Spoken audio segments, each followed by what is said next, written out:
Alhamdulillah Al-Wahid Al-Ahad Alladzi lam yalid wa lam yulad wa lam yakul lahu kufuwan ahad. Allahumma salli wa sallim wa barik wa karrim ala habibina wa syafi'ina wa nabiyyina Muhammad wa ala alihi wa ashabihi wa man tabi'ahum bi ihsan ila yaumil wa alaina ma'hum wa fihim bi rahmatika ya arhamar rahimin.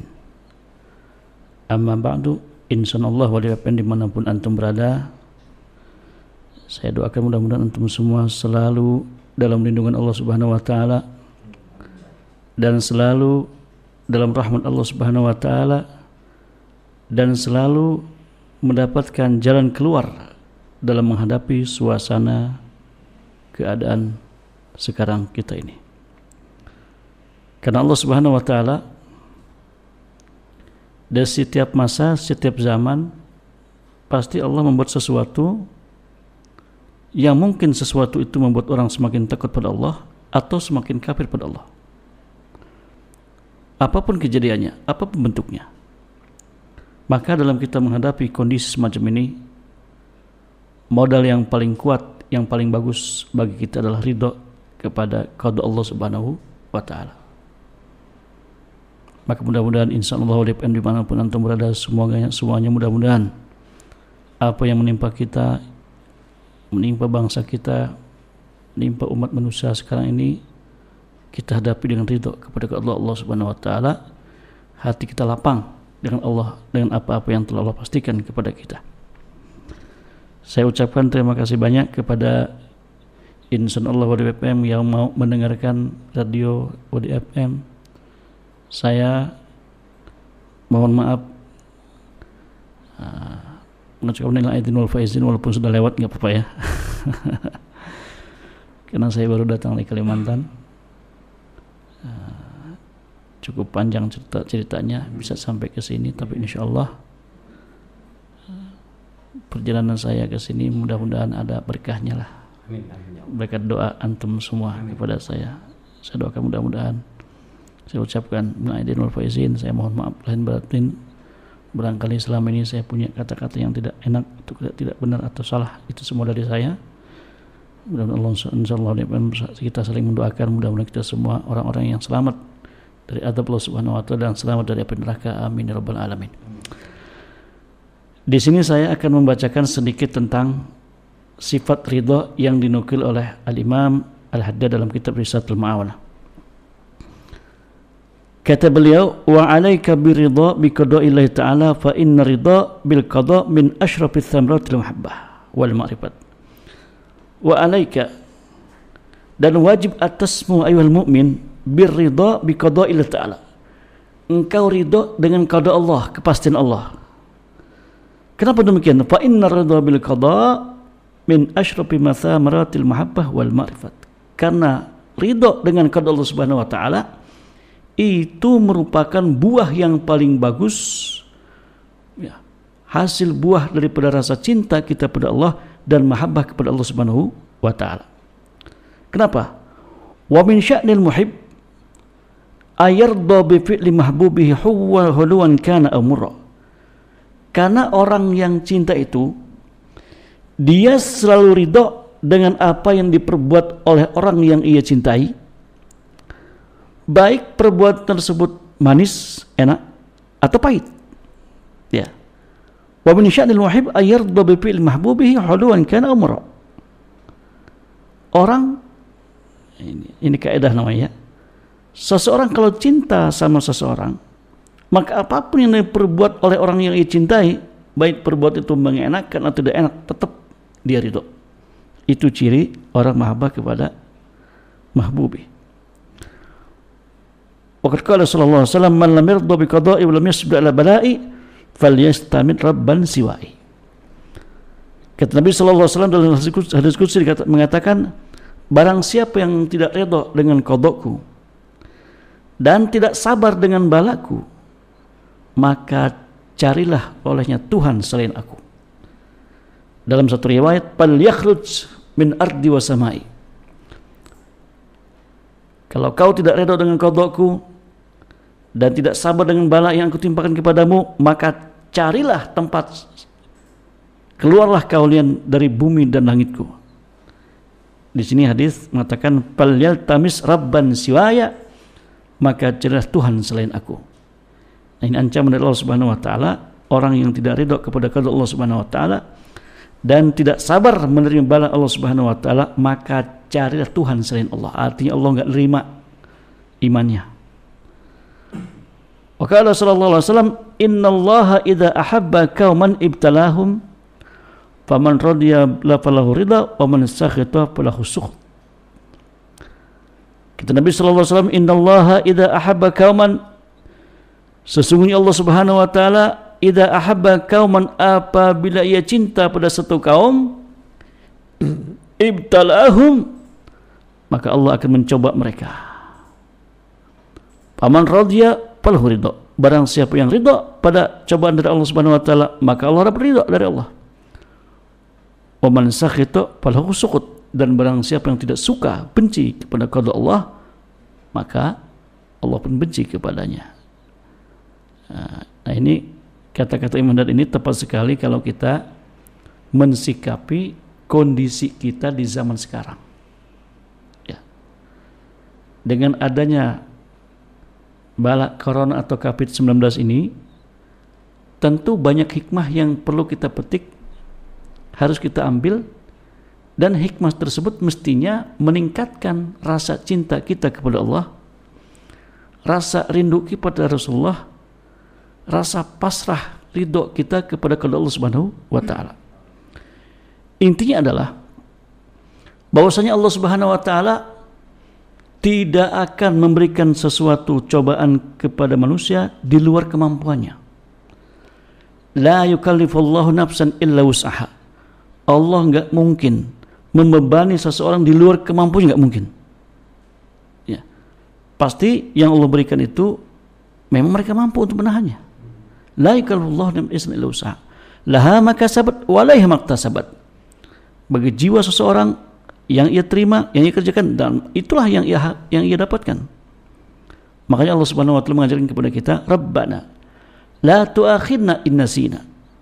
Ya Allah, jangan kau siksa kami dengan apa-apa perbuatan dosa yang kami lupa. La tu'akhidna bima nasina. Rabbana la tuhammilna ma la taqata lana. Ya Allah, jangan kau bebani kami dengan sesuatu yang kami tidak mampu. Ini Allah sudah ajarkan kepada kita. Itu surat akhir Al-Baqarah, itu sunnah kita baca sebelum tidur. Amana rasulullah yang unzila min rabbih wa kullun amana billahi wa malaikatihi wa kutubihi wa rusulihi la nufarriqu baina ahadin min rusuli wa qalu sami'na wa ata'na ghufranaka rabbana la yukallifu nafsan illa wus'aha laha ma kasabat wa lam tasab rabbana la tu'akhidna in nasina akhtana rabbana wa la tahmil 'alaina isran kama hamaltahu 'alal qablina rabbana la tuhammilna ma la taqata lana bih wa'fu 'anna waghfir lana warhamna anta maulana fansurna 'alal qaumil kafirin. Itu doa sudah Allah ajarkan.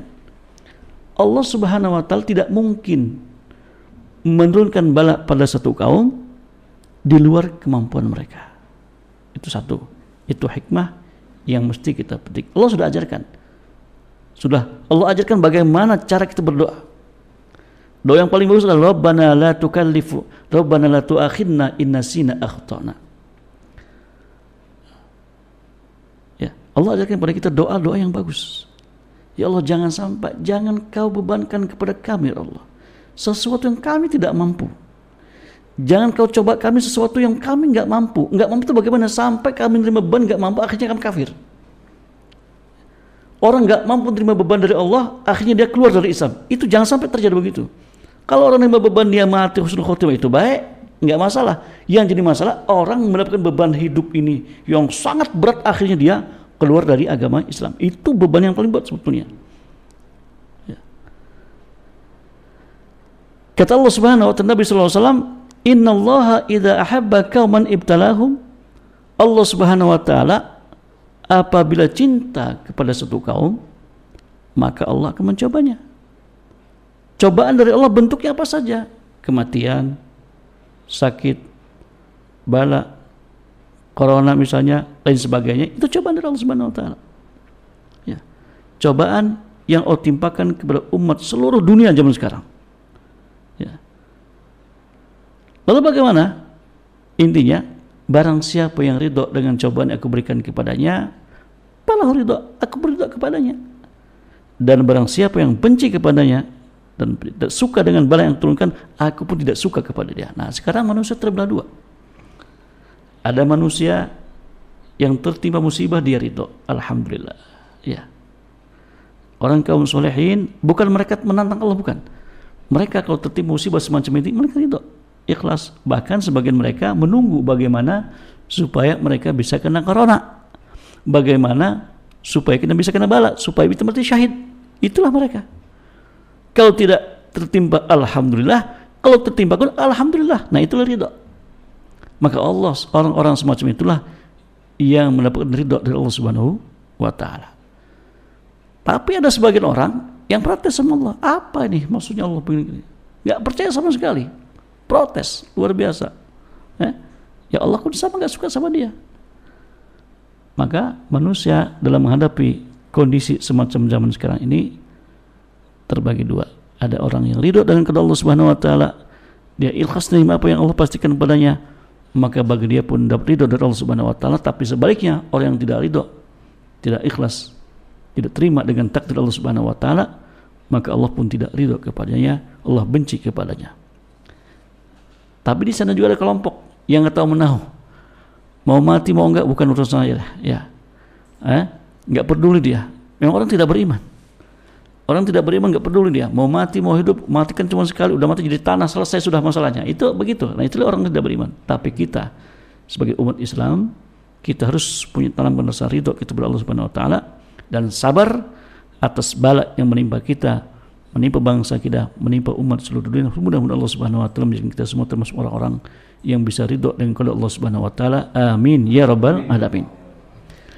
Lalu bagaimana ya Imam supaya kita bisa ridho menghadapi bala yang Allah timpakan kepada kita? Kata beliau, fal wajib alaika ayuhal mu'min, ente wajib ya berpandangan, berfikir, anta'lam wa ta'takid, kau tahu dan beriktikad Allah huwa alladhi yahdi wa yudhil wa yashki wa yus'id wa yuqarrib wa yub'id wa yu'ti wa yamna wa yakhfad wa yarfa wa yudur wa yanfa.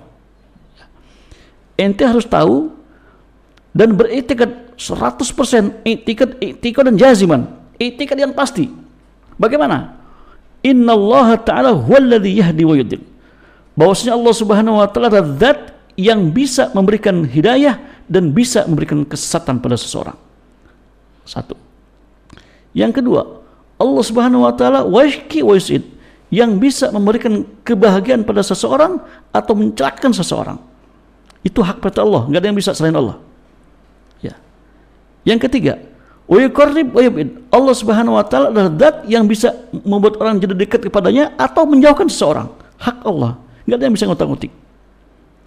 Wa yu'ti wa yamna, dan Allah Subhanahu wa Ta'ala adalah zat yang bisa memberi atau menolak. Kalau Allah mau memberi, kalau enggak mau Allah tolak. Kalau Allah mau memberi, seluruh umat dunia menolak pun enggak bakal terjadi. Ya. Pasti akan sampai pemberian Allah Subhanahu wa Ta'ala. Dan kalau Allah menolak, maka seluruh umat sedunia pun pengen memberi, nggak bakal jadi. Itu semua hak Allah Subhanahu wa Ta'ala. Wa yakhfad wa yarfa, dan Allah akan mengangkat seseorang, merendahkan seseorang atau mengangkat seseorang. Kalau Allah mau merendahkan seseorang, tidak ada yang mampu bisa nahan. Dan sebaliknya, kalau Allah mau mengangkat seseorang, siapapun yang menahannya pasti akan terangkat. Wa yadurru wa yanfa, dan Allah lah yang memberikan bahaya dan memberikan manfaat. Nah, kalau kau sadar ini semua, fa idza alimta dzalika wa amanta bih, kalau engkau tahu dengan hal tersebut dan kau beriman dengan hal tersebut, kata Imam Haddad, fal wajib alaika alla ta'tarid Allah, maka wajib bagimu tidak menentang ya atas Allah Subhanahu wa Ta'ala dalam segala sesuatu pekerjaan Allah Subhanahu wa Ta'ala, tindakan Allah Subhanahu wa Ta'ala, la zahiran wala batinan, tidak secara zahir atau tidak secara batin. Ente nggak usah protes, kenapa kok begini, jangan. Ya, yang paling kita perlu adalah bukan protes namanya. Kita hikmahnya apa? Allah menurunkan bala corona kepada umat seluruh dunia. Apa hikmahnya dibalik ini semua? Ya Allah, kalau memang ini karena dosa saya, maafkan saya Allah. Jangan kau siksa mereka karena dosa saya Allah. Mestinya begitu. Ya. Walisanul i'tirad, apa sih tindakan orang yang menentang Allah Subhanahu wa taala, yang tidak terima dengan Allah Subhanahu wa taala?